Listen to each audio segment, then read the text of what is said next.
Hello दोस्तों, नमस्कार।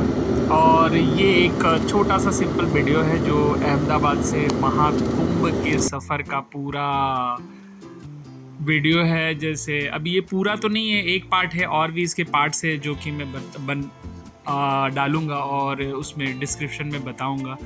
तो आप देखा जाए तो एक महाकुंभ के लिए जो भीड़ भाड़ चल रही है और क्रेज़ है लोगों में, ये क्रेज़ क्यों है? जैसे 144 ईयर्स 144 साल के बाद, क्योंकि कोई भी 144 साल तो जिंदा रह नहीं सकता। वो वर्ल्ड रिकॉर्ड और हिस्ट्री होगी जो 144 साल जिंदा रह जाएगा। तो हर इंसान चाहता है कि संगम में डुबकी लगाए। तो उस भीड़ में हम भी निकल पड़े। अब हम प्राइवेट जॉब वाले ठहरे। अब तो प्राइवेट जॉब में हमें एक फ़ायदा हो जाता है कि सैटरडे संडे वीकेंड मिलता है। तो हमें और भी छुट्टियां लेनी थी, क्योंकि मुझे नहीं पता था इतना आसान ट्रिप होगा महाकुंभ का। ये तो आपको भी पता लग रहा है कि इतना आसान ट्रिप तो होगा नहीं। तो बस निकल पड़े, एयरपोर्ट आए, अपनी फ़्लाइट में बोर्ड की। पहले तो एयरपोर्ट में जाके लॉन्च का थोड़ा फूड का बेनिफिट्स लिया। फिर वहाँ से अपने फ़्लाइट का 5 ओ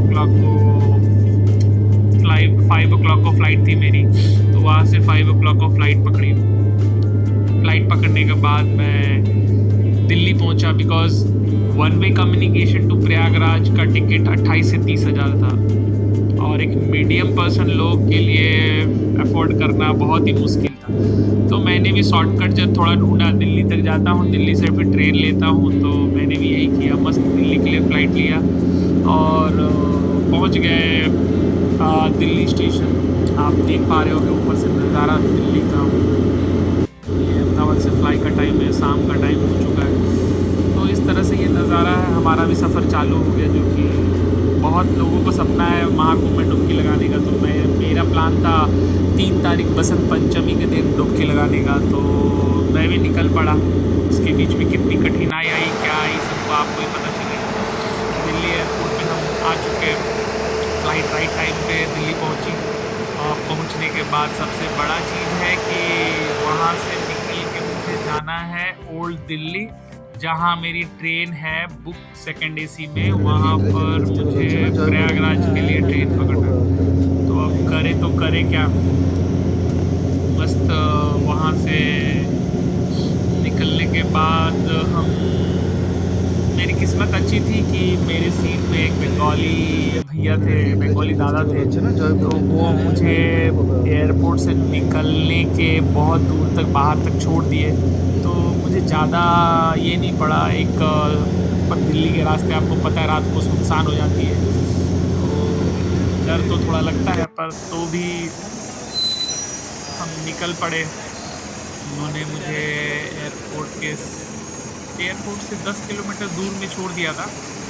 तो उस हिसाब से हम बस उनके साथ निकल पड़े हैं। ये आगे जो चल रहे वही भैया है, तो उनके साथ हम निकल पड़े हैं। वो अपना लगेज कलेक्ट करेंगे, उसके बाद हम निकल पड़ेंगे। तो 10 किलोमीटर दूर में छोड़ दिया। अब हमें ओल्ड दिल्ली जाना था, रात हमारे पास बाकी थी। हमने एक गलत काम किया कि हमने देखा नहीं कि टाइमिंग क्या है।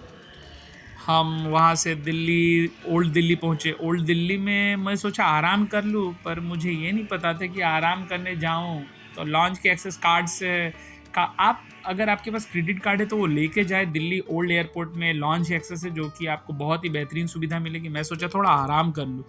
आराम करने गया, उनसे बोला तो उन्होंने पूछ लिया कि डिनर क्या लेना है। पेट में चूहे तो कूद रहे थे, पर खाने का कोई प्लान नहीं था। बट उन्होंने पूछा डिनर क्या है, तो मैंने बोला ठीक है आप डिनर लगा दीजिए, मैं थोड़ा फ्रेश होके आता हूँ। फ्रेश होके आया तो डिनर उन्होंने लगाया। 2 रुपये में जो डिनर था, ऑसम। 2 गुलाब जामुन, एक छाछ, फिर 4 बटर रोटी, फ्राइड राइस, आलू फूल गोभी और पनीर की सब्ज़ी, मिक्स वेज की सब्ज़ी, दाल और प्याज, सलाद और अचार। 2 रुपये में आपको और क्या चाहिए। तो वो खाना खा के मैं स्टेशन गया। पता लगा कि ट्रेन लेट है, ट्रेन बहुत लेट है। तो मैं क्या करूँ, लेट है तो अब मैं बीच में चला गया रिसॉर्ट में। वहाँ से एक नज़दीकी होटल ढूंढा, डॉर्मेट्री टाइप। डॉर्मेट्री अच्छा था, 600 रुपये में डॉर्मेट्री में आराम किया। रात भर नहा वहा के वहाँ से निकला मस्त। अब टाइम मेरी ट्रेन सुबह की जो 9 बजे की थी वो चेंज होकर 3 बजे हो गई थी। तो अब मैं करूँ तो करूँ क्या? किसी ने बताया कि अब दिल्ली साइबर सिटी चले जाइए, तो हम दिल्ली साइबर सिटी निकल पड़े। दिल्ली साइबर सिटी जाने के बाद लग रहा है जैसे फील आया कि मैं आउट ऑफ इंडिया पहुंच गया हूँ। मस्त बनाया है एकदम जोरदार वाला। तो दिल्ली साइबर सिटी घूमने के बाद फिर मुझे स्टेशन आना था, क्योंकि दिल्ली साइबर सिटी से ओल्ड दिल्ली अराउंड 1 घंटे का सफ़र होता है। तो वहाँ से हम निकल चुके थे अपने ट्रेन को पकड़ने के लिए राइट टाइम। तो आगे की स्टोरी हम दूसरे वीडियो में कंटिन्यू करेंगे, आपको बताएंगे कि महाकुंभ का। तो आगे के वीडियो में हम पूरा कंटिन्यू करेंगे, उसमें बताएंगे कि किस तरह से हमें मुसीबत झेलनी पड़ी, ट्रेन में क्या हालत था, ट्रेन की स्थिति क्या थी जब हम ट्रैवल कर रहे थे 3 तारीख को, और फिलहाल अभी की क्या हालत है वो आप भी देख पा रहे हो दिल्ली की। ठीक है, तो ये पूरी डिटेल में आगे के वीडियो में कवर करूँगा। तो क्या किया मैंने, कैसे दर्शन हुई हमारी दर्शन कितनी अच्छी थी और क्या तरीका था, पूरा बताएंगे नेक्स्ट वीडियो पे, आप देखें।